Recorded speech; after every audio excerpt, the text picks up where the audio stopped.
Hey guys, John Rettinger from TechnoBuffalo here, and today, January 27th, Apple and Steve Jobs finally took the wraps off their much rumored and much hyped tablet, officially called the iPad.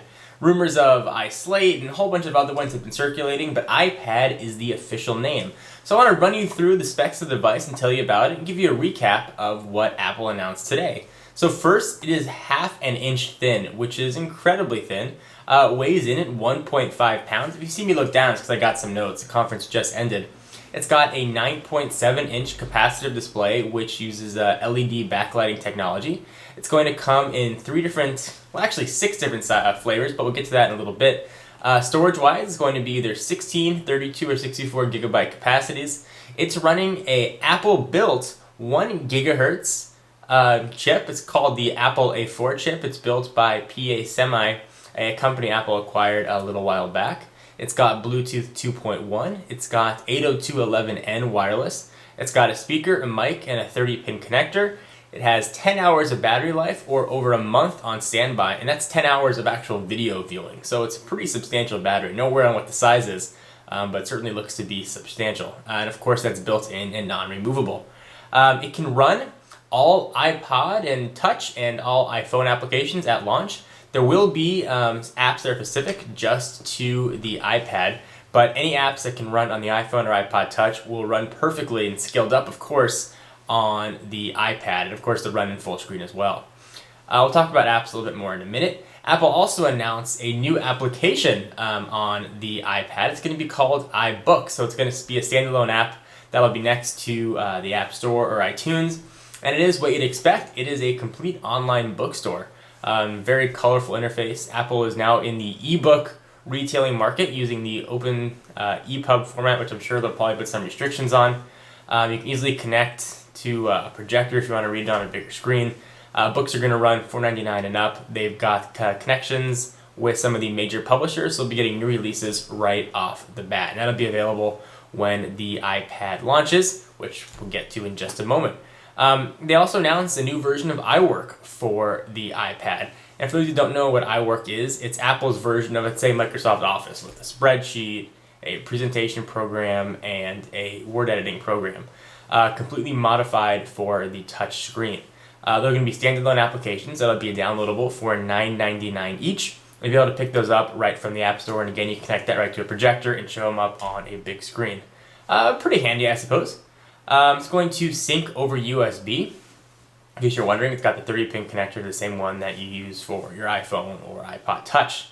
It is 3G connected, or you're going to have the option of 3G connectivity. If you want 3G connectivity, it's going to be over AT&T. Rumors have been circulating about perhaps a Verizon version, but that was not announced, just AT&T. It's going to be a very reasonable $29.99 per month for unlimited data, or $14.99 for 250 megabytes of data. And that's no contract required. You can cancel at any time. You can activate it right on the iPad itself.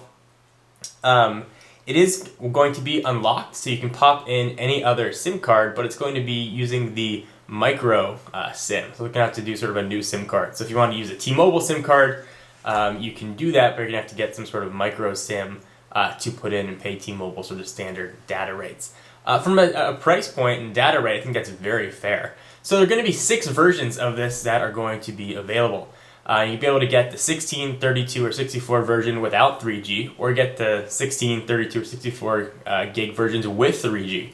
So here are the pricing. It starts at $4.99 for the 16 gig without 3G, and without 3G, the pricing goes for 16 gig, $4.99, for 32 gig without 3G, $5.99, and for 64 gig without 3G, $6.99. And the non-3G version is going to be shipping within 60 days. Now, if you want 3G, it's going to have to wait an additional 30 days to ship, so 90 days total. And here's pricing with 3G. 16 gig is going to be $629, 32 gig is going to be $729, and 64 gig is going to be $829. So you're going to be able to run from $829 at the high end down to $499 on the low end. So you should be able to find a model that suits you best. They announced a slew of accessories as well. Keyboard, dock, so things sits right into it. It's going to have a case and some other dock accessories. It takes advantage of an on-screen keyboard for typing. It's a full on-screen keyboard. It is a 9.7-inch screen, so you actually will be able to do full typing on it. The videos that they showed, it does look pretty smooth, but I'm kind of yet to be seen as to what 3G typing is going to look and feel like. With the iPad, Apple is sort of once again a victim of their own successes. The rumor mill had been going crazy about what the tablet was going to have, and didn't end up having everything people expected. There were rumors of a front-facing camera and multitasking. They really didn't show any of that. The operating system looks very similar to what's found on the iPhone and iPod Touch.